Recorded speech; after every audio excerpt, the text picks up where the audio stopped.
작년 말쯤이었습니다. 미용실에 갔는데 사람이 많아서 잠깐 앉아서 이제 기다리게 되었습니다. 옆에 신문이 있길래 들어서 이제 읽었는데 한쪽 구석에 칼럼 하나가 제 눈에 들어왔습니다. 여러분, 대학원을 잘 마치면 석사 학위가 나옵니다. 석사 자격증이 나오죠. 그럼 석사 위에는 또 뭐가 있죠? 그렇죠. 박사가 있습니다. 그러면 여러분, 박사 위에는 뭐가 있는 줄 아십니까? 네, 모르시죠? 네. 박사 위에는 밥사가 있답니다. 이 칼럼의 첫 문단은 이렇게 시작되었습니다. 재미있는 말 중에 밥사 자격증이란 게 있다. 까칠한 세상에서 내가 먼저 따뜻한 밥 한 끼를 사는 밥사는 석사보다 더 높은 인생의 학위다. 특히 돈은 벌기보다 쓰기가 더 어렵다. 돈 버는 건 기술, 돈 쓰는 건 예술이라고 하는 이유다. 물론 사람이 밥을 사는 데에는 여러 가지 이유가 있겠지만 어찌되었든 밥사가 박사보다 더 위에 있다라는 것이죠. 이 칼럼의 제목이 뭐였냐면 석사 위에 박사, 박사 위에 밥사. 근데 하나가 더 있어요. 밥사 위에 감사다라고 나와 있습니다. 지식이 아무리 많아도 감사가 그 위라는 것이죠. 이 시편은 하나님을 향한 감사 찬송이 가득한 책입니다. 시편을 쓴 시인들은 여러 가지 자신이 상황을 겪어가면서 하나님을 찬양하게 된 것이죠. 특별히 오늘 본문인 시편 100편 위에는 무슨 시라고 우리가 적혀 있습니까? 네, 맞습니다. 감사의 시라고 특별히 또 적혀 있습니다. 이 시를 누가 지었는지 정확하게 기록이 되어 있지 않기 때문에 100% 누가 지었다라고 얘기를 할 수는 없지만 분명한 것은 이 시의 저자가 하나님을 향한 감사의 마음이 무척이나 컸다는 것입니다. 본문 1절에 보시면 온 땅이여 여호와께 즐거운 찬송을 부를지어다. 그래서 시인은 시작부터 여호와를 찬송하라 라는 이런 명령으로 이 시를 시작하고 있습니다. 이 감사라는 말의 사전적 의미를 찾아보면 고맙게 생각하는 태도라고 합니다. 그러니까 마음과 태도 모두가 중요한 것이 바로 감사라는 것이죠. 그러면 어떻게 하는 것이 감사하는 마음과 태도를 잘 드러내는 것일까요? 우리가 본문을 통해서 좀 더 깊이 알아보기를 원합니다. 먼저 살펴볼 것은 감사와 찬송을 누가 해야 하는가입니다. 1절을 다시 한번 보시면 온 땅이여 여호와께 즐거운 찬송을 부를지어다. 여기서 찬송이라고 말하는 찬송으로 해석되어 있는 이 단어는 히브리어로 루아를 번역한 말인데 이 루아라는 말은 가볍게 흥얼거리는 정도의 얘기를 하는 것이 아니라 귀를 먹게 할 정도로 큰 소리를 지르면서 기뻐하는 것을 말합니다. 이 표준 세번역 성경은 이것을 잘 번역해서 해석하고 있는데요. 1절을 이 표준 세번역으로 보시면 온 땅아 주님께 환호상을 올려라. 또 우리가 읽은 이 성경 2절 말씀도 우리 성경에서는 노래하면서 그의 앞에 나아갈지어다 라고 얘기하는데 여기서 노래하면서로 해석된 말이 히브리어 루아입니다. 근데 세번역 성경으로 보면 또 이렇게 2절을 해석합니다. 환호성을 올리면서 그 앞으로 나아가거라. 시인은 이 귀가 먹을 정도로 환호하면서 하나님을 찬양하라고 명령하고 있습니다. 크게 즐겁게 하나님을 부르라는 것이죠. 시인이 얼마나 그가 당한 상황이 어떤 일인지는 몰라도 정말로 얼마나 감사하고 있는지를 느낄 수 있는 대목입니다. 그러면 이렇게 환호하며 찬송하는 것을 시인은 누구에게 명령하고 있을까? 1절의 시작을 보면은 온 땅이여 여호와께 즐거운 찬송을 부를지어다. 온 땅에게 명령하고 있습니다. 여기서 온 땅은 이 땅에 사는 모든 사람들을 가리킵니다. 그러니까 세상 모든 사람들아 하나님을 찬송하라는 것이죠. 예외 없이 말입니다. 세상 누구도 하나님을 찬양하지 않아도 되는 사람은 없다라는 것입니다. 그러면 하나님께 감사는 어떻게 표현할 수 있을까요? 4절 말씀을 보시면 이렇게 말하고 있습니다. 감사함으로 그의 문에 들어가며 찬송함으로 그의 궁정에 들어가서 그에게 감사하며 그의 이름으로 송축할지어다. 시인은 우리에게 그의 문에 들어가며 그의 궁정으로 들어가라고 말하는데 이 두 곳은 모두 구약 시대에 하나님을 예배하던 성전 문과 뜰을 뜻합니다. 현대인의 성경은 이것을 잘 드러내주고 해석하고 있는데요. 4절을 감사하며 성전에 들어가고 찬송하며 그 뜰에 들어가라. 그에게 감사하고 그의 이름을 찬양하라 라고 말합니다. 다시 말해서 시인은 우리 모두에게 예배의 자리로 나오는 것이 가장 큰 감사다라고 이렇게 말하고 있는 것이죠. 2절에도 보시면 기쁨으로 여호와를 섬기며 라고 말하는데 여기서 섬기다 라는 말이 히브리어로 아바드라는 말인데 흔히들 이것을 예배하다 라고 번역을 합니다. 사랑하는 여러분, 예배의 자리에 열심히 나오는 저와 여러분 되기를 기도합니다. 이것이 감사의 태도입니다. 근데 여러분, 감사는 태도만 중요한 것이 아니라 마음 자세도 중요하다고 말씀드렸습니다. 3절에 보시면 감사함으로 그 문에 들어가며 라고 말합니다. 감사하는 마음 없이는 진정한 예배의 문을 열 수가 없다라는 것입니다. 감사할 일이 주중에 있다면 참 쉬운 일이죠. 여러분에게 감사할 일이 생기면 사람을 만나고 싶어지지 않습니까? 만약에 예를 들어서 여러분의 자녀가 수능 만점을 받았습니다. 전혀 일어날 수 없는 일이라고 생각하시는 것 같아요. 뭐가 제일 힘들 것 같습니까? 이걸 누구에게라도 말해주고 싶은데 참는 게 힘들지 않을까요? 너희 아들 이번에 시험 잘 봤니? 누구라도 내게 이렇게 물어줬으면 하고 생각할 겁니다. 그렇게 누가 물어봐주면 마음을 가다듬고 말한다고 해도 이 새어나오는 웃음과 입가의 미소를 감출 수 없을 것입니다. 여러분, 하나님께 나오는 사람에겐 이렇듯 기쁨과 감사가 있습니다. 물론 쉽지 않죠. 혹시 주중에 어떤 일을 겪거나 가족이 다치거나 아프거나 이런 일을 겪게 된다면 더 감사하기는 어려울 것입니다. 여러분, 우리 인생은요, 감사와 기쁨의 싸움입니다.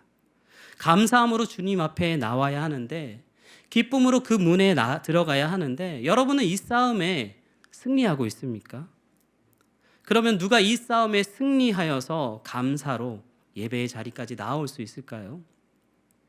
3절에 그 답이 있습니다. 3절에 보시면 여호와가 우리 하나님이신 줄 너희는 알지어다. 그 하나님이 그냥 하나님이 아니라 우리 하나님이다. 그리고 이어지는 말씀에 그는 우리를 지으시니요 우리는 그의 것이니 그의 백성이요 그의 기르시는 양이로다. 이걸 아는 사람이 기쁨과 감사로 나아가는 겁니다. 여러분, 우리는 하나님이 기르시는 양입니다. 그러니까 우리는 길러지는 존재라는 것이죠.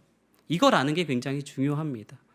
어린아이들 중에서 소위 철들었다고 스스로 생각하는 아이들을 보면 웃긴 게 뭐냐면 굉장히 쓸데없는 것들을 고민한다라는 것이죠.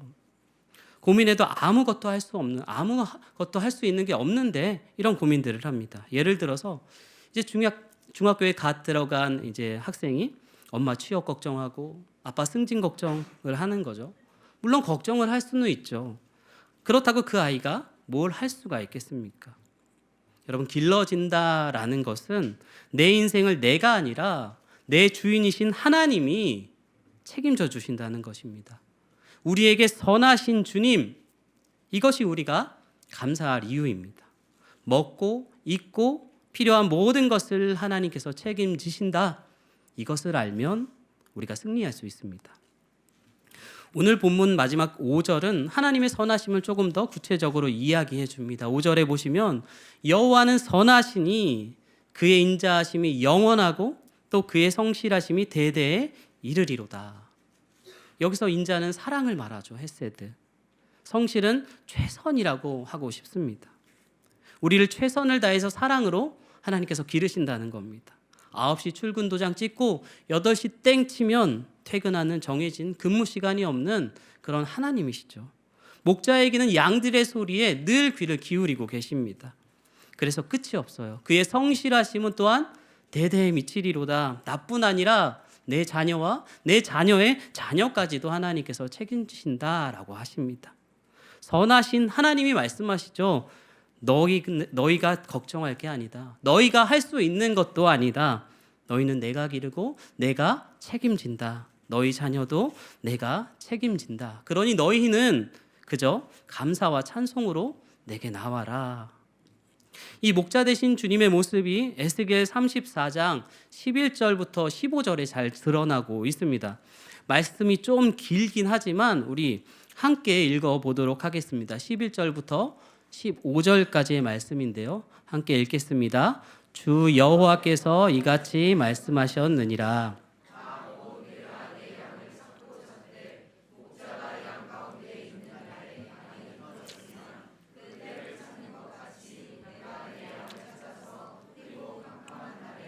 흩어진 모든 곳에서 그것들을 건져낼지라. 내가 그것들을 만민 가운데에서 끌어내며 여러 백성 가운데에서 모아 그 본토로 데리고 가서 이스라엘 산 위에와 그 땅 모든 거주지에서 먹이되 좋은 꼴을 먹이고 그 우리를 이스라엘 높은 산에 두리니 그것들이 그 곳에 있는 좋은 우리에 누워 있으며 이스라엘 산에서 살진 꼴을 먹으리라.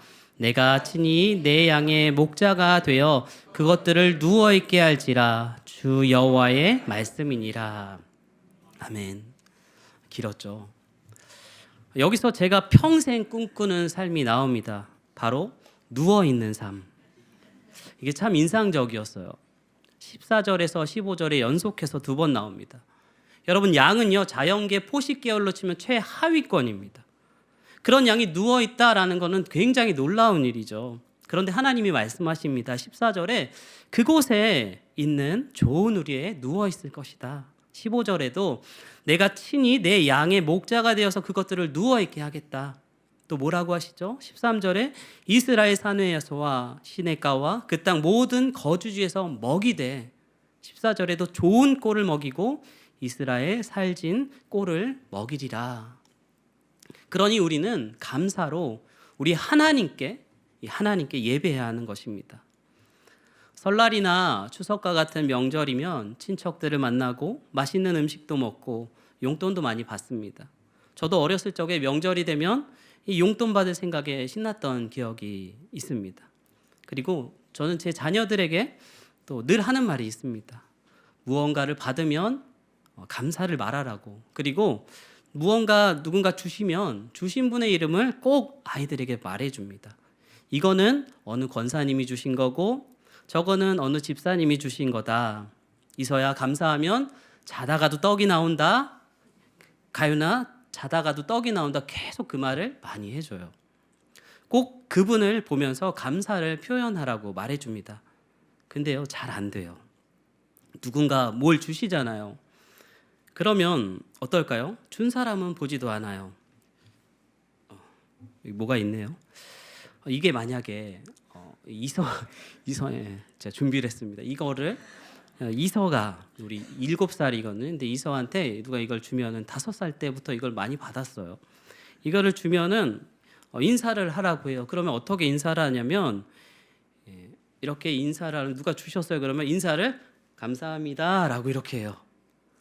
이 뽀로로를 보면서 감사하다는 인사를 표합니다. 준 사람은 안 보고 받은 물건에만 눈이 돌아가서는 인사를 하긴 하는데 사람을 보고 고개를 숙이는 것이 아니라 빵을 보고선, 과자를 보고선 인사를 그렇게 합니다. 그런데 여러분, 아이들만 그러는 게 아니라 혹시 우리들도 그렇게 하고 있지는 않습니까? 감사하다고 말하지만 실은 하나님은 쳐다보지도 않고 주신 것에만 혹시나 우리의 눈이 가 있지는 않습니까? 최고의 감사는 하나님께 예배 가운데 감사와 찬송을 올려드리는 것입니다. 여러분, 우리가 그렇게 얘기할지 몰라요. 우리는 하나님께 은혜 받은 기억이 별로 없어요. 내 옆에 누구는 자식도 대학 잘 가고 직장 잘 다니고 그런데 나는 그런 은혜조차 경험한 적이 없습니다. 성경에는 은혜 받고 감사를 잊은 사람들이 많이 나옵니다. 대표적으로 나병을 치유받은 10명 중 9명의 사람들이 그랬죠. 여러분 꼭 기억해야 합니다. 감사는요, 주신 것에서 주신 분으로 고개를 돌릴 때 가능한 것입니다. 여러분 뭐라고요? 주신 것에서 주신 분으로 고개를 돌릴 때 가능하다. 무엇을 주셨냐가 아니라 누가 주셨냐가 핵심입니다. 만약에 이리가 양 앞에다가 아주 먹음직스러운 음식을 던져주고 그 앞에 서 있다면 양은 감사를 표해야 할까요? 아마도 감사를 표하기 전에 잡아먹히고 말 것입니다. 반대로 만약에 먹기 아주 쓴 것을 목자가 양 앞에 던져 주었다면 그거는 입에는 쓰긴 해도 분명 양을 살리는 치료제일 가능성이 큽니다. 사랑하는 여러분, 우리의 감사는 하나님이기에 가능한 것입니다. 주님이 주신 것이라면 지금의 직장도, 지금의 가정도, 남편도, 자녀도 모두 그게 무엇이라도 감사할 수 있는 것이죠. 하나님은요, 우리가 알지 못하는 크고 비밀한 일들을 계획하시고 지금도 실행하고 계십니다. 여러분, 내가 기억하지 못한다고, 보지 못했다고 없던 일이 아닙니다. 그렇잖아요? 혹시 여기 계신 분들 중에서 여러분들의 어머니가 여러분을 키울 때 기저귀를 갈면서 웃는 모습 보신 분 계십니까? 다 보셨죠? 기억하지 못하는 거죠. 그 어린 아기 시절의 일들을 누가 기억할까요? 어머니가 정성스레 만들어주셨던 그 이유식, 목마를 타고 보던 그 풍경들 기억나는 분 계십니까? 아무도 없습니다. 근데 분명히 있었던 일입니다. 여러분, 제가 돌보는 두 자녀는 몇 년 전의 일 기억할까요? 못합니다. 6학년 딸이라도 7살 아이라도 기억을 못해요. 교회에서 집사님들에게, 권사님들에게, 또 부모님에게, 또 할아버지 할머니에게 받은 그 사랑들 기억을 못해요. 지난 교회에서 크리스마스 때 춤을 추고 받았던 그 사랑과 간식들, 너희 때문에 행복했다고 제게 10,000원을 쥐어주면서 그 아이에게 뽀로로 주스 사주라고 했던 그 권사님이 누구인지 저희 아이는 말해줘도 기억하지 못합니다. 하지만 분명히 있었던 일입니다. 기억한다고 해도 애들은 잘못 기억할 겁니다. 야, 내가 춤을 잘 췄나 보다. 멋지게 해냈나 보다. 아닙니다. 그건 공로상이 아닙니다. 그냥 선하신 성도님들, 어른들의 사랑의 표현일 뿐입니다. 여러분, 우리가 다 그런 사랑을 하나님께 받았고 더 큰 은혜를 지금도 받고 있습니다. 그래서 5절은 말하죠. 여호와는 선하시니, 우리 하나님은 선하시니 그 인자하심이 영원하고 그의 성실하심이 대대에 이르리로다. 아멘. 그래서 시인은 강력하게 명령하고 있는 겁니다. 3절에 여호와가 우리 하나님이신 줄 너희는 알지어다. 하나님을 알라. 기억하라가 아니라 뭐라고 합니까? 그의 선하심을 알라. 그의 선하심을 인정하라라는 겁니다. 여러분, 우리는 기억할 수가 없습니다. 우리는 어리석고 그저 인간이라서 하나님이 하신 일을 다 기억할 수도 없고 볼 수도 없습니다. 그러니 알아야 합니다. 그러니 인정해야 합니다. 우리 하나님이 선하시다라는 것을 말입니다. 그래야 우리가 감사함으로 예배의 자리로 갈 수가 있습니다. 그런데 혹시 지금 우리는 그의 문, 예배의 자리가 아니라 계속 다른 문을 여닫고 있지는 않습니까? 좋아하는 맛집 문지방이 닳도록 다니고 있지는 않습니까? 하나님이 계신 곳, 예배의 자리, 기도의 자리, 찬양의 자리, 그 자리가 감사의 표현입니다.